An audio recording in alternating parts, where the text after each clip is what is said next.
अपनी इस वीडियो को। हमारा पहला प्रश्न है, हिंदी कहानी के उद्भव और विकास में किस साहित्य का विशेष योगदान रहा है? तो दोस्तों इसका सही जवाब होगा बांग्ला साहित्य का।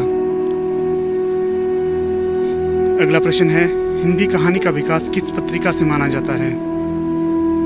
तो दोस्तों इसका सही जवाब होगा सरस्वती पत्रिका से। अगला प्रश्न है, रामरतन भटनागर ने किसकी कहानी को हिंदी की प्रथम कहानी कहा है? तो दोस्तों इसका सही जवाब है मुंशी इंशा-उल्लाह खां को। इनकी कहानी को रामरतन भटनागर ने हिंदी की पहली कहानी माना है। हमारा अगला प्रश्न है, दुलाई वाली कहानी को प्रथम कहानी मानने वाले कहानीकार कौन हैं? तो दोस्तों इसका सही जवाब होगा राय कृष्ण दास। अगला प्रश्न है, निम्नलिखित में से किसे हिंदी की पहली कहानी माना जाता है? तो दोस्तों इसका सही जवाब है इंदुमती। दोस्तों इंदुमती को आचार्य रामचंद्र शुक्ल के द्वारा हिंदी की प्रथम कहानी माना गया है। अगला प्रश्न है, प्रेमचंद पूर्व युग में साहित्यकार कहानी की अपेक्षा किस ओर ज़्यादा ध्यान देते थे? तो दोस्तों इसका सही जवाब होगा नाटक और निबंध। अगला प्रश्न है, निम्नलिखित में से प्रेमचंद पूर्व युग के कहानीकार कौन हैं? तो दोस्तों इसका सही जवाब है माधव प्रसाद मिश्र जी। अगला प्रश्न है, शिव प्रसाद सितारे हिंद द्वारा अनुदित कहानी कौन सी है?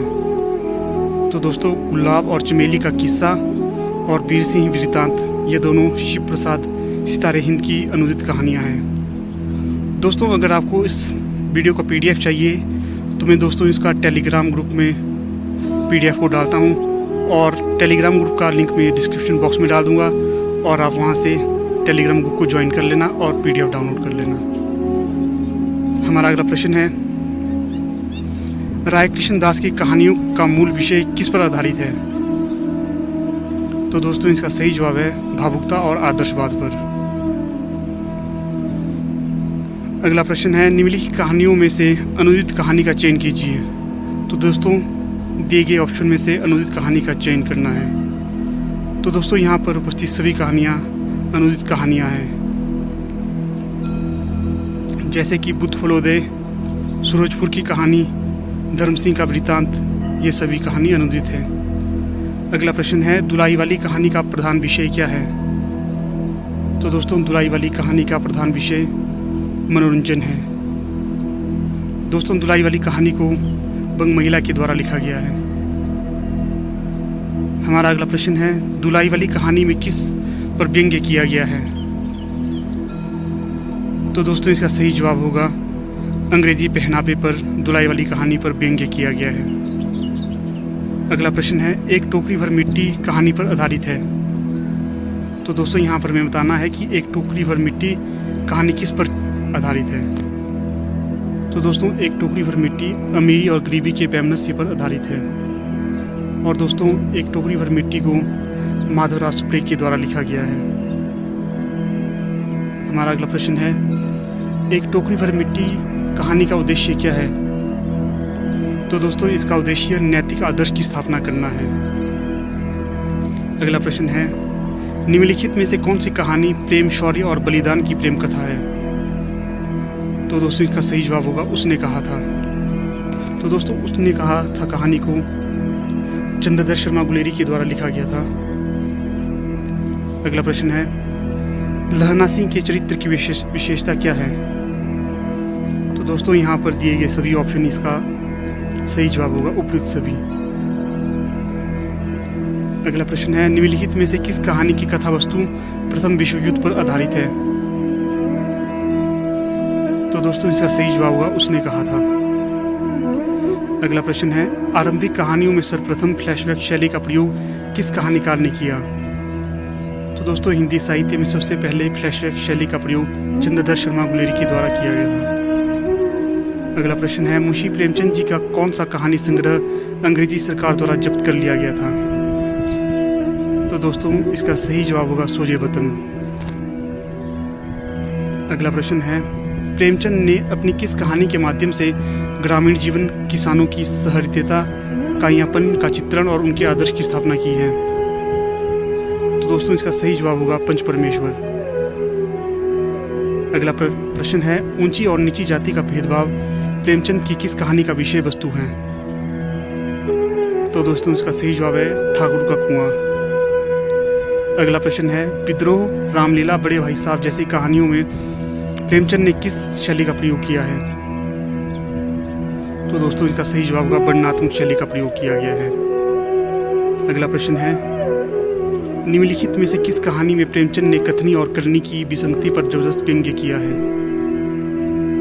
तो इसका सही जवाब है नशा कहानी में। अगला प्रश्न है, चैनसिंह और महावीर प्रेमचंद की किस कहानी के पात्र हैं? तो दोस्तों इसका सही जवाब है घास वाली। हमारा अगला प्रश्न है, इनमें से कौन सी कहानी संग्रह प्रसाद जी की कहानियों का संकलन नहीं है? तो दोस्तों निम्नलिखित ऑप्शन में से जयशंकर प्रसाद की कहानी कौन सी नहीं है? तो दोस्तों इसका सही जवाब है ऑप्शन बी गल्पमंजरी। बाकी सभी कहानी प्रसाद जी की कहानियां संग्रह हैं। अगला प्रश्न है, प्रसाद की गुंडा कहानी में भारत के इतिहास के किस युग का चित्रण किया गया है? तो दोस्तों इसका सही जवाब होगा ईस्ट इंडिया कंपनी का। अगला प्रश्न है, जयशंकर प्रसाद कृत ग्राम तानसेन राम रसियावालम नहीं रसियावालम हो गया कहानी पर किस शैली का प्रयोग किया गया है? तो दोस्तों इसका सही जवाब होगा बंगला शैली का प्रभाव इस पर माना जाता है।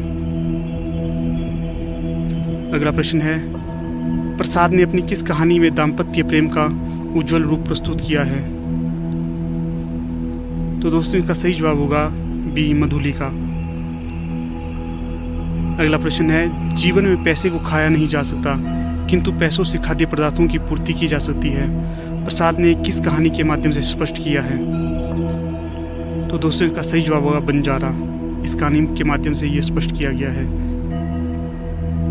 अगला प्रश्न है, देवव्रत कहानी में कहानीकार ने किस यथार्थ चित्रण किया है?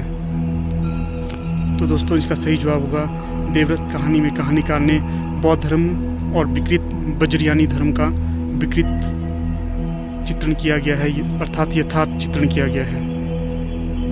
अगला प्रश्न है, देवदासी कहानी में कहानीकार ने किसके मनोव्यथा और किसकी धूर्तता का चित्रण किया गया है? तो दोस्तों इसका सही जवाब होगा देवदासी और पंडित पुजारियों का। अगला प्रश्न है, निम्नलिखित में से किसने अपनी कहानियों का विषय जीवन की ज्वलंत समस्याओं को बनाया है? तो इसका सही जवाब होगा सुदर्शन जी के द्वारा।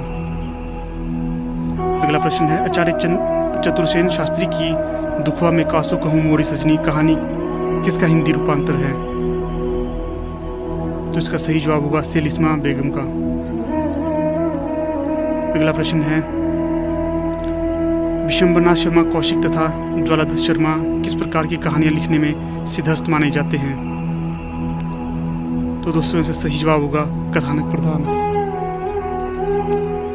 अगला प्रश्न है, कवित्वपूर्ण वातावरण और नाटकीयता विद्यमान है, तो इसका सही जवाब है राय कृष्ण दास की कहानियों में। अगला प्रश्न है, निम्नलिखित में से कौन सी कहानी भारत पाक विभाजन पर आधारित है?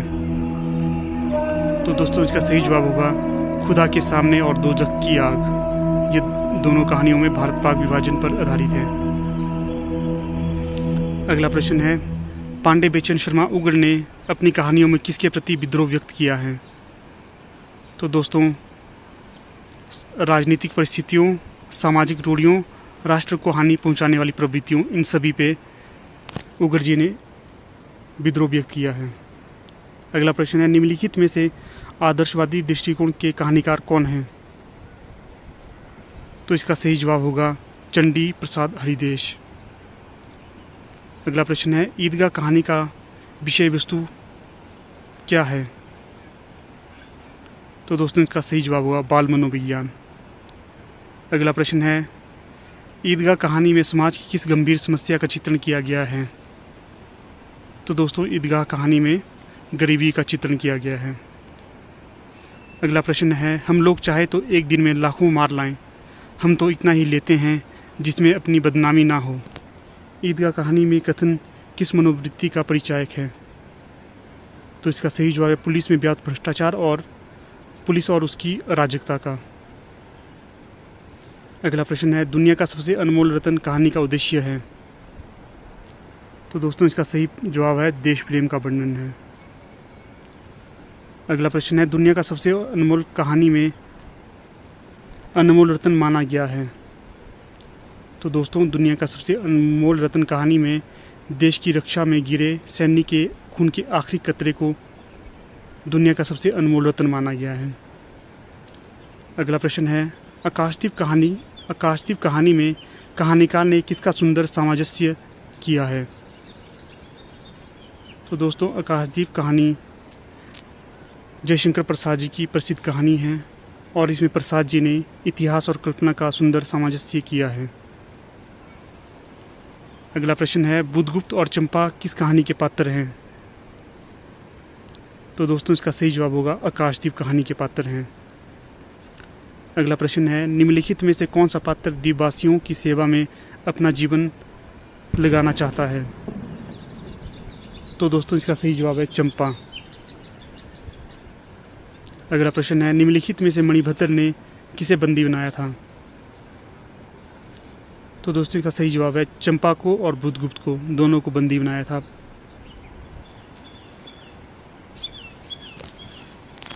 अगला प्रश्न है, आकाशदीप कहानी किस प्रकार की कहानी है। तो दोस्तों इसका सही जवाब है भाव प्रधान कहानी है। अगला प्रश्न है, आकाशदीप कहानी के माध्यम से पाठक की प्रेरणा मिलती है। तो दोस्तों यहाँ पर समाज और राष्ट्र के लिए सर्वस्व त्याग करने की प्रेरणा पाठक को आकाशदीप कहानी से मिलती है। अगला और अंतिम प्रश्न है, आकाशदीप कहानी का उद्देश्य क्या है।